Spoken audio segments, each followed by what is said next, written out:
You're listening to the Overfunctioning Leadership Podcast, learning leadership concepts through life experience. Hello, friends, and welcome to another podcast brought to you by Of Leadership. I am Alex. I'm John. I'm Ziggity Zach. And this is the 39th episode. John, whose episode is this? How about the pride of Stowe Monroe Falls High School, Larry Zonka? Oh, yeah. Number 39. Yeah, he played for the Dolphins, and he played what position, Zach? Wide receiver. Nope. That would be Was it... running back. Was it fullback? I feel like he was like more of a fullback, maybe He an looked H-back. big, but Jim Kick, I think, was the fullback. No. But I don't know. Anyways, so yes, he was a great man, a Hall of Famer. Hall of Famer. Anywho's, it is time for the holidays, and so we are in this episode. We're going to talk about traditions and rituals of the holidays. This is Zach's little baby that he brought to the table tonight. Or today. I don't know when you're listening to this. This morning. This afternoon, Yeah. during dinner, with your children before they go to bed. During the midnight shift. There you go. Night. No, don't go night. You guys stay up. Stay awake. Anyways, okay, but before we talk about any of that, we are going to recap our last episode, which was about finding your why with Sean Christie. What did he talk about? What were we going over, John? Yeah, during the episode with Sean, he talked about finding your why, and he mentioned some personal family experiences that he went through, and him and his wife, Brittany, and talked a little bit about how, Brittany, make sure I got that name right. Just talked a little bit about how those helped to shape his why, and we had some thoughts for our listeners and even for ourselves about how to develop your why and as far as what you're about. Great. I believe that takes us then into our fables. So go ahead and get the tinsel out for the tree, but you got to make sure you get it high enough on the tree so that way your cat and dog don't eat it and then it gets wrapped around their intestines. You don't want them to make a mess. Yeah, which my mom always said that you don't want to, because it wraps around the intestines, which didn't really make a whole lot of sense to me, because that means it's outside of the intestines. Sorry, Mom. Got a leak in the tube. So I believe each one of us is going to be sharing a fable here about a tradition or ritual from the holidays. So how about we start with Zach? Yeah, so, just thinking through all the rituals and traditions. One that we started relatively recently in the past couple of years with my family, and we don't do it every year, which I don't know if that defeats the purpose, but we did it for the past 3 years. We would always go away 1 or 2 days after Christmas for 2 or 3 days. Just we'd drive to a city in a 3-hour radius, and we'd stay at a hotel. We'd see and do whatever that town had to offer, and it was just like a time to get away from friends, from distractions at home, from watching the television, from extended family and grandmas, the gems that they are, and taking in just the core family and saying like, hey, like some of you are at college now, some of you are still at home, and let's be a family unit again for 2 or 3 days. And we had to interact with each other because we're 5 mostly fully grown adults in one hotel room with 2 beds and a blanket on the floor.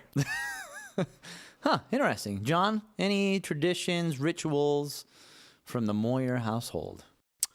Well, I can remember New Year's as a kid staying up past midnight and going out into the front steps of the porch and having pots and pans and banging them with spoons and clattering and celebrating Happy New Year and being all excited about New Year. And then I got older and New Year's became less interesting. I became needing more sleep. And so I would say today it's rare that my wife and I ever see New Year's. We're almost always asleep by 10.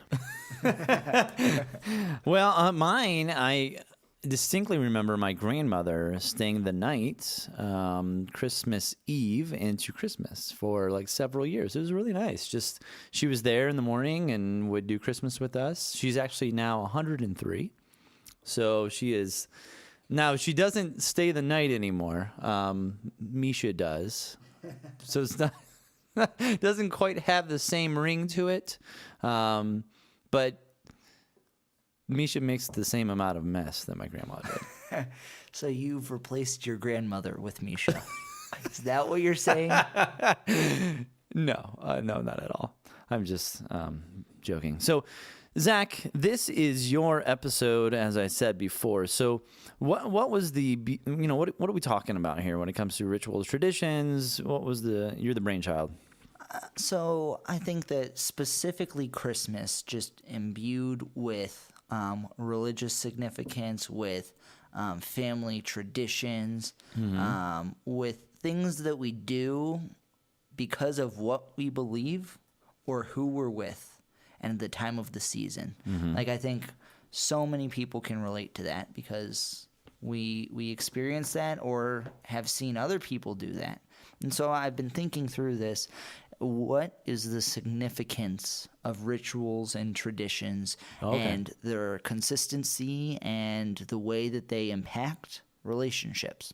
A non-holiday example that I've always thought through is like when you have this consistency of a husband and wife ending up in the same bed together at the end of the day, regardless of the circumstances, whether they're angry, whether they're frustrated, whether it's just another normal day, that comfort that it has, I imagine, would be something that would bring some sort of stability to the relationship. Or when that doesn't happen, when someone is angry and that someone sleeps on the couch, the anxiety that it brings. And so we have this idea of families come together and they build these traditions and rituals. And so how does that affect those relationships? And then on the other hand, people grow up, traditions end, families can fall apart, divorce. What does it look like when things change and you don't have those things to rely on anymore? Okay, so shall we start with an example? Does somebody have an example, or where are we going? What road we going down? John, looks like you might have had something. No, I'm just thinking about the question that you posed of what role traditions play in a family and in relationships. And I was thinking about this notion of it allows like a framework. So this is a holiday, this is a time, and this is what we always do. And so there's an expectation that, you fill in the blank with the holiday. This is how we celebrate this holiday. And I think, especially for young people, it gives them a sense of returning back to normalcy, even if the traditions aren't particularly, they don't have to be particularly noteworthy. But the fact that, there's something to be said for returning back to the familiar. And I think we find comfort in the familiar, unless it's a lashing of some kind. But beyond that, we find comfort in that familiar. So I think there's something to be said for that. So, without getting too crazy here, I mean, this topic alone, cover the ears of your children, perhaps. I mean, since we're talking about holidays, there's a lot of gift giving, in particular from a fat man. The big old fat man who watches you sleep. Santa Claus. And third world nations takes or leaves stuff from your shoes. Not sure that, like it might give you some coal in your socks or things of that nature. Yeah, that jerk. Anyways, I mean, he's a great guy. So that's a common tradition of gift giving during the holiday season. And so within the role of leadership, because I'm trying to understand how this connects all the way to leadership and stuff like that. So how does that connect? Let's just use that as the basis, especially since this podcast is coming out during this holiday season of Christmas and New Year's, or whatever other traditional thing you do during the end of December. What does that play? What does this whole gift-giving session play for these holidays, especially when it comes to leadership? Does that affect anxiety? Does it raise it? Does it lower it? Is it just an expectation now? And I don't know. What are your thoughts? to some degree, it becomes an expectation or a standard to which you can choose to excel and thrive in, or to just sort of fall flat in it. And I feel like the anxiety could come from meeting that standard, like trying to meet that, depending on where it comes from. Or I was just reading an interesting little tidbit. It was one of those columns where someone writes in and says, please validate my opinion, or I have this problem. But it was about gifts, and it was this mother-in-law who had received a gift from her daughter-in-law, right? So grandma receives a gift from the mother-in-law, from the daughter-in-law. That's what it would There's be. a lot right? of laws, right, yes. Right. Mm-hmm. Yeah. So mom, son, and then daughter-in-law. And so mom buys yarn one year for this daughter-in-law, and because she's crafty, she likes making stuff, and so it's like, hey, have this yarn. And she spent a pretty penny on it and gave it to her. The next year, the daughter-in-law provides a scarf. Lots of time went into it. It's beautiful. It's immaculate. And the mother was writing in to this columnist saying, how do I confront my daughter-in-law for re-gifting me my yarn back? Doesn't she understand the common courtesy, the laws of gift giving? You have to get a gift that wasn't you have to give a gift that wasn't given to you. Like, you can't re-gift. And so, like, in this mother's eyes, she was, I guess, being disrespected, and it went so far as she was asking this columnist, how do I confront my daughter-in-law and tell her that she's doing it all wrong and that she needs to make it right? And it goes so far as the mother and her husband was like, you need to drop it, honey. Her son was like, you need to drop it, mom. The daughter-in-law was like, hurt. and it was just interesting, because it's like we have all of these different expectations, and people focus on the things that aren't important to them, that shouldn't be important, or should. Like, what does the tradition of gifts represent? Is that your question? What does the tradition of gifts represent? Yeah. It represents the holiday season. It represents the holiday season. And so as a leader, we need to give gifts to our subordinates to enforce that iron fist of rule.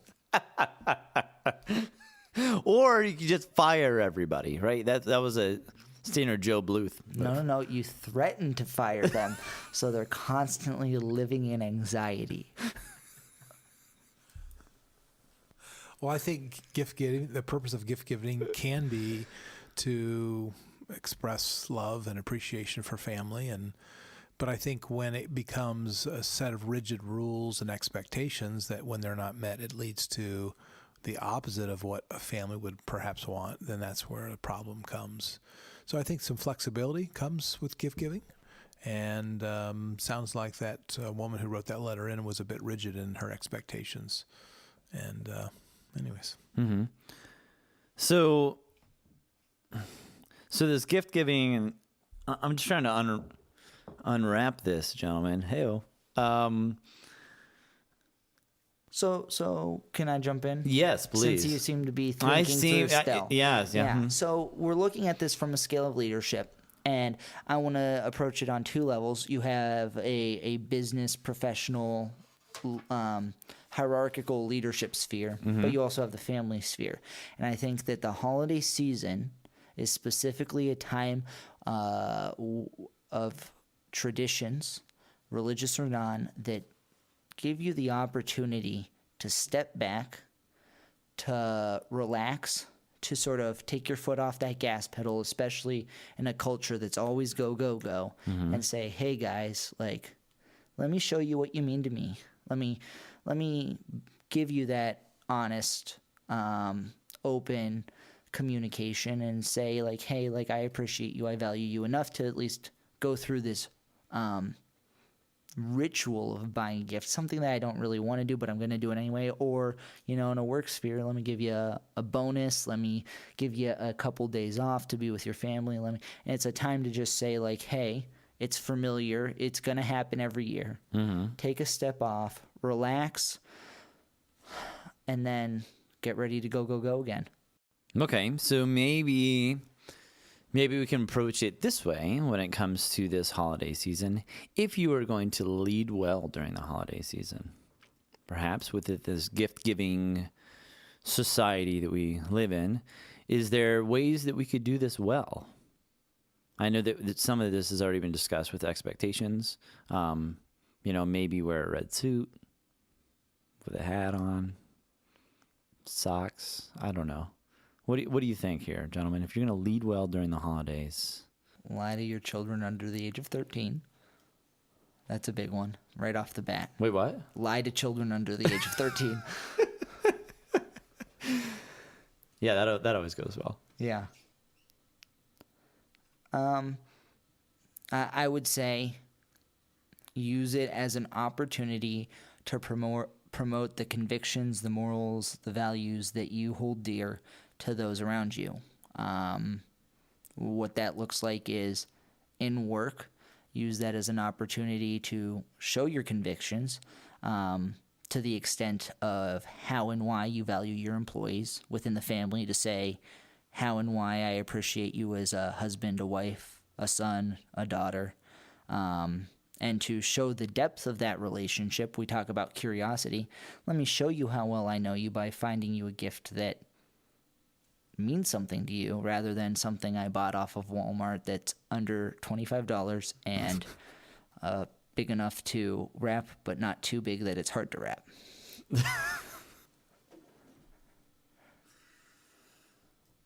So I think it's an opportunity to show convictions and values. Mm-hmm.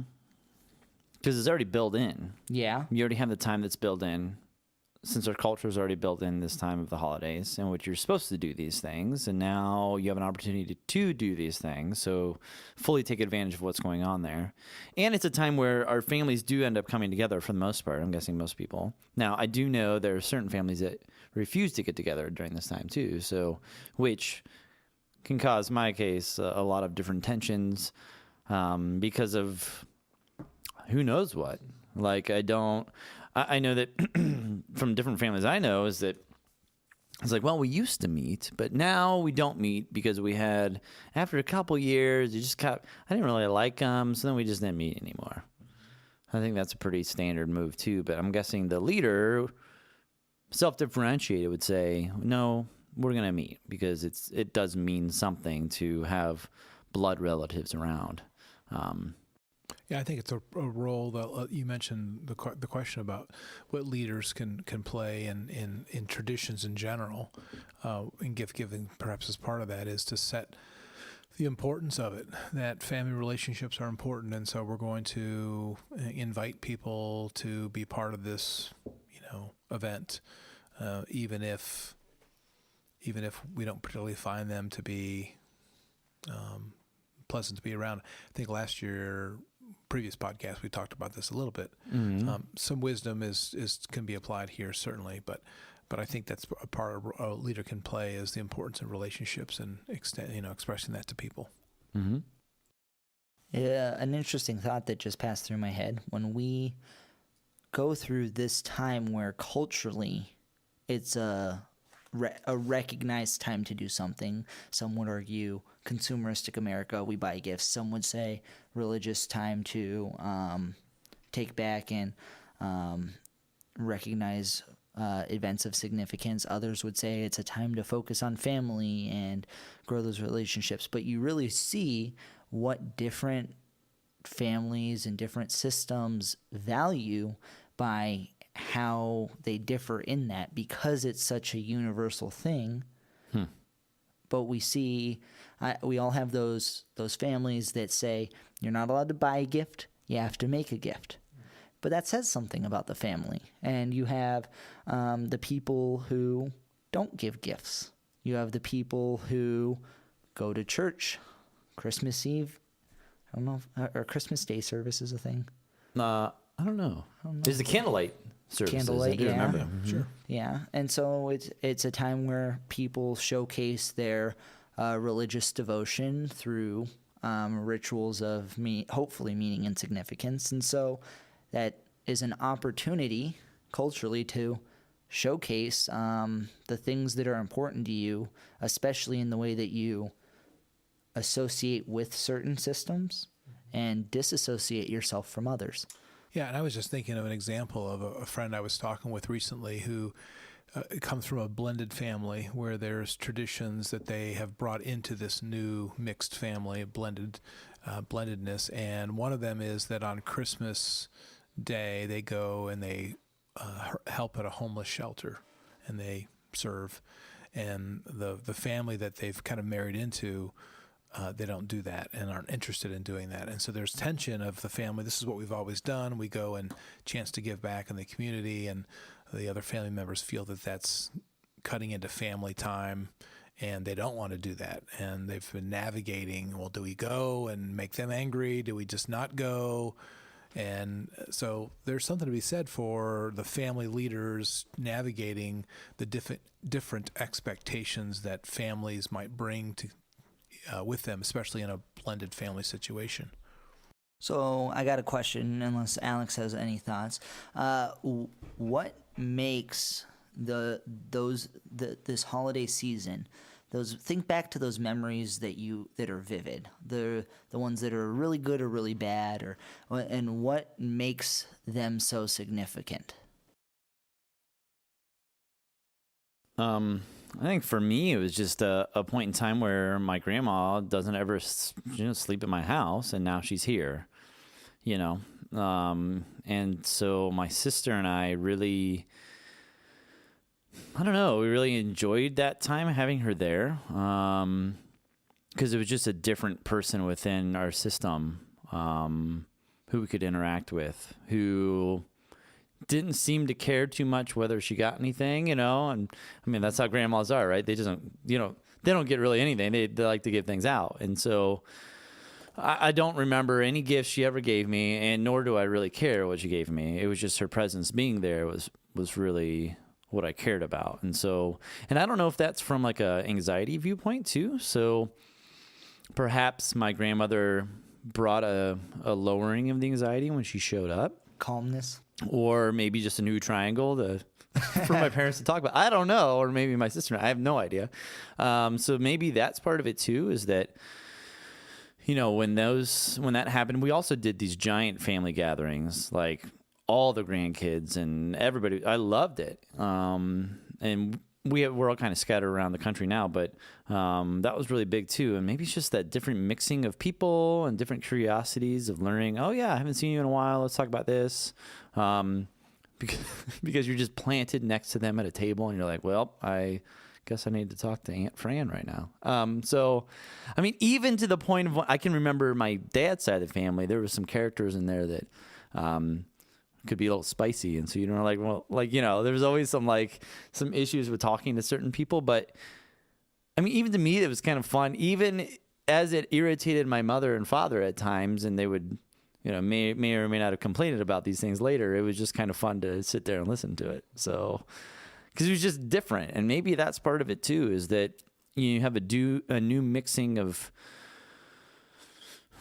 people, but it's not really new. As a kid, you didn't realize that these people actually grew up with each other, so all those different anxieties and learned characteristics, those automatic functionings all came back into one spot, like on a holiday 3-hour extravaganza while you're eating the cranberry jelly on the table, like all these little things just came back. And maybe that's part of it. As a kid, you could look at it and go, wow, like my parents seem to have it all together, and now we're back to these people and they are unraveling before me. It's just you can see the different tensions of, the buttons are being pushed, and this has become a lot more interesting.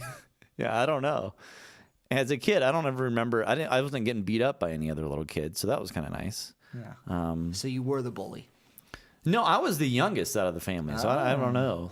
Maybe I just had some nice cousins. Although I do remember at one point in time, I did receive, in the morning, I noticed that I had a big gum of taffy on my forehead one morning from one of the holiday events. So that was always nice. But, they thought it was funny.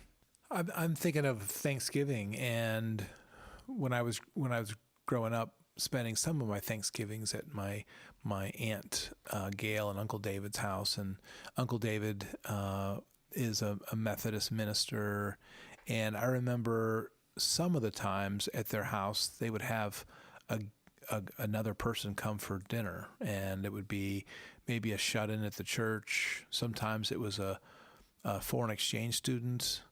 And it wasn't all the time, but it was enough that I remember thinking that this was interesting, that they would invite an outsider, if you will, to our family gathering. And I remember as a kid thinking that was kind of neat that they looked out for the needs of somebody else. And it just always stayed with me as a young person. So, you go back, what's the purpose of traditions and rituals? Maybe a tradition, you see it again and again, it signifies importance and a lesson that I don't think they did it to send a lesson to any of us, but I remember thinking about that and observing that and thinking that was it's a nice way to handle that situation. Which was, my guess, driven from their guiding principles. Mm-hmm. So seems like the traditions and the rituals have been done well in our lives are those ones that are driven by some sort of guiding principle, as opposed to just some willy-nilly, we're doing what is it called when you have a gift exchange, but it's just all crappy gifts? White elephant? Yeah, like a white elephant, I mean, that's pretty fun. Zach and I have a good time during those, but Great time. Some people don't even really care, so. Well, gift giving doesn't seem to be a guiding principle. It's just an expectation that people do. Yeah. And, for my wife and I, for example, when we first got married, of course, we got each other's gifts. And now as we've aged, now it's like, well, let's maybe buy something for the house that we need together. And neither of us are offended that you didn't get me a gift because we kind of have what we need. And so I think, that there's a difference between traditions that are meaningful and gift giving, which seems to be something borrowed from previous generations. One thing that I was thinking is, in the traditions that I enjoy the most, I almost feel sheltered from anxiety. Part of it is I'm so comfortable with the people I'm going to. I think of Thanksgiving at Uncle Todd's. It's just a nice time where I know I'm not required to bring any food, and sheltered from anxiety there. What do I bring? I'm comfortable with all the people there. Awesome. I get to see the cousins. I get to see all the grandmas together. I get to see aunts and uncles, and I get to eat good food. Awesome. And someone else is shouldering that anxiety. I see my aunt and uncle scrambling to get the turkey done and cut. I see my mom thinking, what do I need to bring? How do I do it? And it's nice, though, because I'm not shouldering the anxiety. Christmas Day as a kid, there's gifts under the tree. Mm-hmm. You're not worrying about that. There's no anxiety about there's a little bit. It's like, am I gonna get the G.I. Joe that I wanted, or whatever that is? Am I gonna get that pack of Pokemon cards? But it there's that sheltering of anxiety. I think that plays a part in it because it creates a framework for you to fill with meaning and to the freedom to be and express yourself. And I think that ties into my second point, is when you have a family that you do this with, when you do this with the same people year after year, we talk about curiosity, but it allows for a depth that you'll rarely experience anywhere else in life.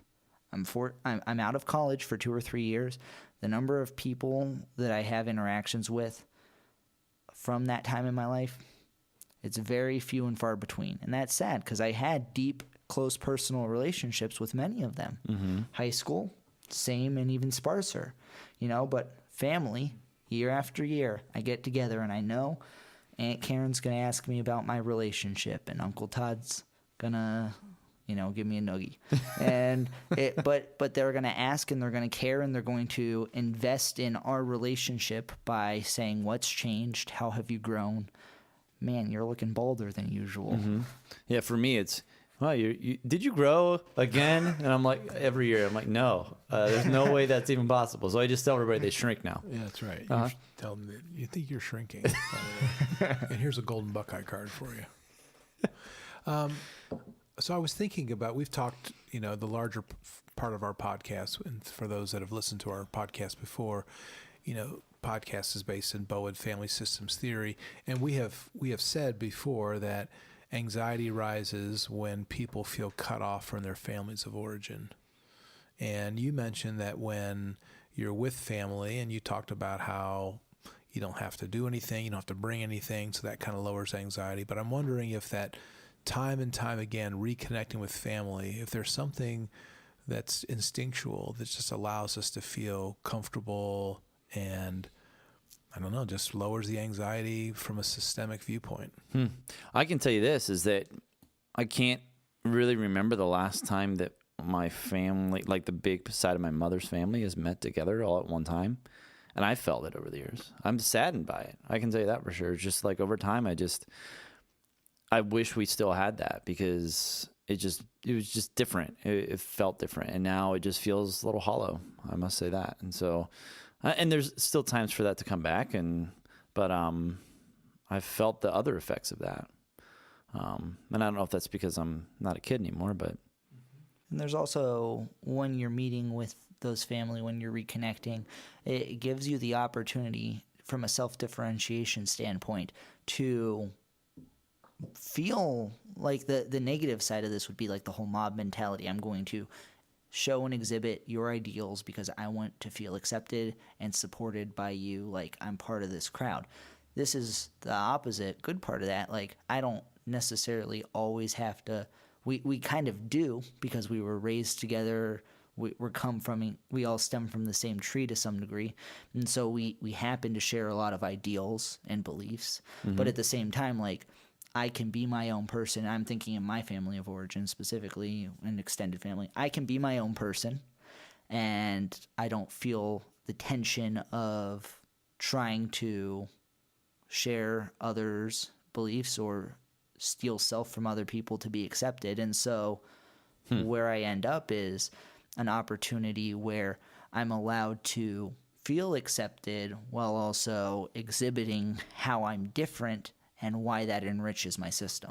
Yeah, because they're going to be there next year.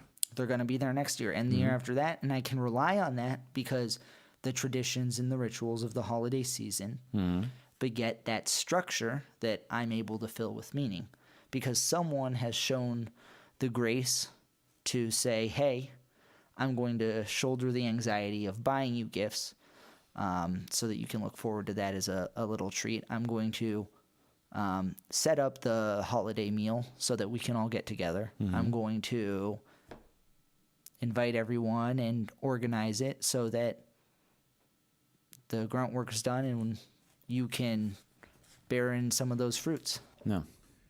Interesting podcast, for the listeners. When we started this, it was kind of a rough sketch outline and of traditions and rituals and what role they play, and we don't really have a direction we're going to head with it. We just have, but it evolves, and I'm thinking through. So this is, I think, a generally true principle that Bowen theory teaches, that there is a huge, albeit protracted, cost of fractured family relationships. It's typically not immediate. The costs don't seem to always be pronounced or able to be measured, but there is a cost, and it may not be in this generation. It could be generations to come.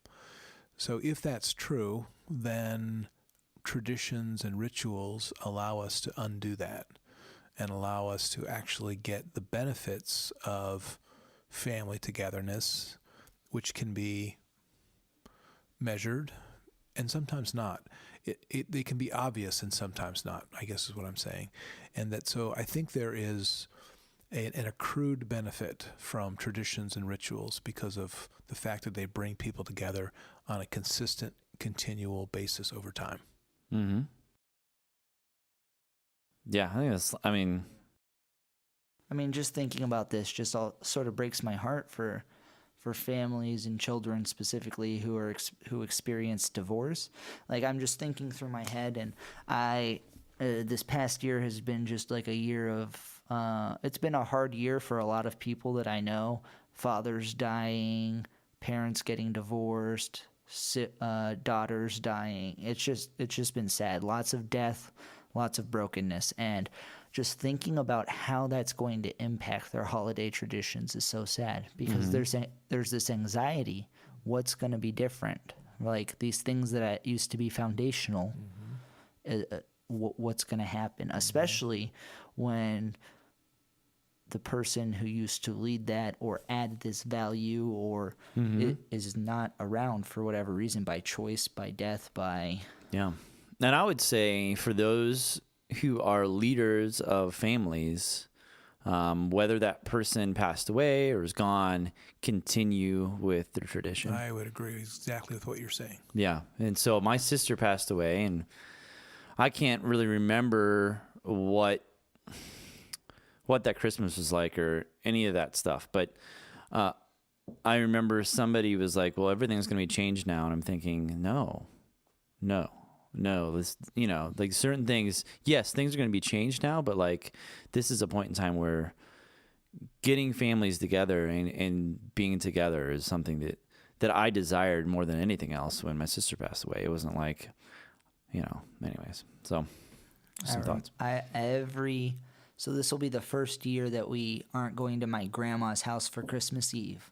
But I remember that feeling every year since my grandpa passed, walking through a specific hallway and seeing the chair that Grandpa Bubba always used to sit in. And I have fond memories of him, even though he's no longer here. Yeah. Yeah. That's cool. And so, just a side note, what do you do if the leader's gone? What do you do if the person who was foundational to those traditions, who even orchestrated them, is no longer around? It's time to think through what's going to happen, Somebody's got to step up somewhere. If everybody's a leader, which they are, and the top influencer left, there's got to be somebody else who's next in line, you would think, who is the next person to stand up within that family to take the reins. And so it's time to step up and do something about it. Don't let it fall by the wayside. Don't let it, struggle that way. And there's different ways that, I don't know what you've done, Zach, and your family, where, that person who is lost. There's different ways you can honor those people within those same times and think through those instances when they were there, but also embracing some newness along with that too. So, yeah, I mean, that's a hard question. I don't know, other than to say somebody's got to, cinch them up and take the reins. The leader who in your case passed away at one time was a child, and someone else was leading something, I would imagine, and they assumed that role at some point, maybe gradually, and the cycle continues. Mm-hmm. Yeah, and even in like situations of divorce or separation, even death, however the sadness is, whatever the anger is or the depth of hurt, it's just becoming okay with change. Because, we talked about this in the last episode too. Like, life throws hardships at you, and there will be change. And that's often, it's interesting, that's where your whys can come out of. The why you do what you do, those convictions. Yeah. And that's the best it seems like we're saying that's the best foundation for these traditions and rituals, is this is what I believe and why I believe it and what I'm trying to show. So let's do it together. Yeah. And what John alluded to is the family coming together. If nothing else, that's what happens. There's something to be said about that, because that's so important. So, and what happens there is almost secondary to some extent. Yeah. Yeah. You hope things go well, and the turkey might get burned and whatever, but a lot of people don't even remember, the things that you remember about, you don't think, well, I remember that the cranberry sauce tastes a little weird that year. Or I think the Lions lost. Oh, wait, that happens like every They year. probably did. Yeah. So, well, any other thoughts, gentlemen, about this tradition, rituals during the holiday season? It really took a good spot there. So, Yeah. I'd say it's an interesting topic. At first, I was a little hesitant about it, like this could last like 4 minutes. But I think for our listeners, it's taking a topic or anything and stopping and thinking about it and spending some time. In our last podcast, we talked about observing. Sean talked about observing the same street you've lived on and look at all the sights and smells and sounds. And so it's tradition, it's familiar, but taking the time to see it with new eyes. yeah. And you know what? And as you sit there, and I've done this, and I feel like I've just felt it, or I don't know, whatever, but it's like when you're sitting there with your family and things are being unwrapped and things are going crazy, just stopping and taking a look around. I think those are some of my favorite moments, like just in any holiday season, just sitting there and watching the people around me doing whatever they're doing and just observing the interactions with everybody has been really helpful and heartwarming to me, like uplifting. Yeah, learn to take a deep breath. A big inhale and a big exhale. Well, and People that's, don't I do mean, that. you even stated that. That's part of the season gives you a chance to rest. So, it's at least one day that you get to take a rest. So, Yeah. all right. Well, thanks for bringing that up, Zach. I appreciate it. All right. Well, Yeah. So, you can find us on iTunes, No problem, Google Play, guys. Simplecast, the YouTubes. You can email us at. We would love to hear from you. In fact, if you want to go ahead and rate us on iTunes, that'd be great too. Whatever rating you feel is appropriate. I mean, 5 stars would be the expectation. Yeah, if you were going to give us a gift, Ideal. Yeah. if The minimum. it needs to be 5 stars. I don't even know what else it could be, really. Let's start a tradition this year of all of us just. Let's start a tradition this year of all of us just coming together and rating the Of Leadership podcast and group with 5 or more stars on every possible outlet that we can. That's a great I mean, holiday seems like a tradition. good time to start. And I will start today that's a great myself. holiday tradition, and I will start today. I'll start as well. You can find me at ABC123 on iTunes tonight. And if that's taken, look for a D, an E, yeah, an F, so- and or a G. With that, I believe we are done. Yes. Okay. We will catch you next time. I am Alex. I think that's it. Okay. We will catch See you next time. I'm John. And I'm Zach. Adios. See you around.